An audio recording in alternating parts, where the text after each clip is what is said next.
last thing I wanted to ask you about is this. I've known you for a while, and I've been through a couple of editions of the Oticons faculty composer competition with you. And I know, I've gotten to know your taste, and I know that you have a standard for what constitutes, what defines good film music. And that standard is kind of eternal. It doesn't really change, right?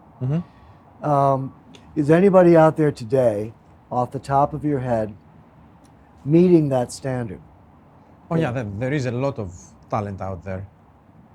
I just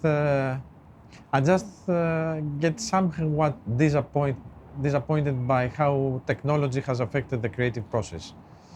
So I find that musicality or the intention of focusing into some melodic writing and all that being more and more absent there. I mean, there are still people that they can do it, definitely. I don't think that will ever change.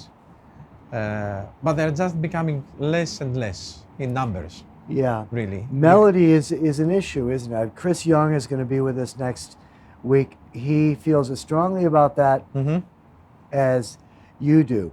Some of the students will say, oh, that's so old school, Chris. You know, melody's not in fashion these days. But I think, you know, whatever you call it, whether it's a tune that you can walk out of the theater whistling, or just a really memorable contour, a line that you can develop that carries the audience through the scene and through the dramatic developments, that's still as important as it ever was, will always right? remain. Yeah. Melody will always be king. Yeah. I think 2 days ago you were playing something, the Snowman from Harold Blake.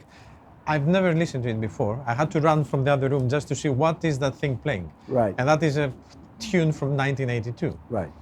So what I actually wanted to say for the young composers that they are telling me, well, it's a bit passé, they don't want melodies. I met filmmakers that don't want.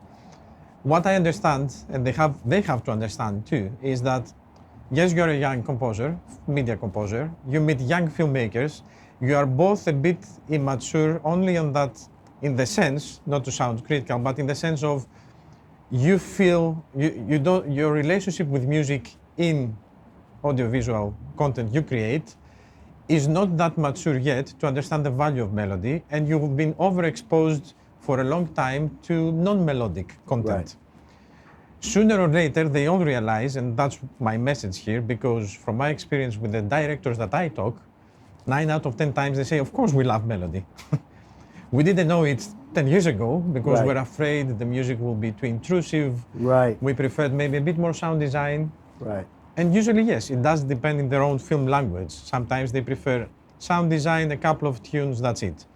But they all do love melody, and they will always respond positively to a great theme.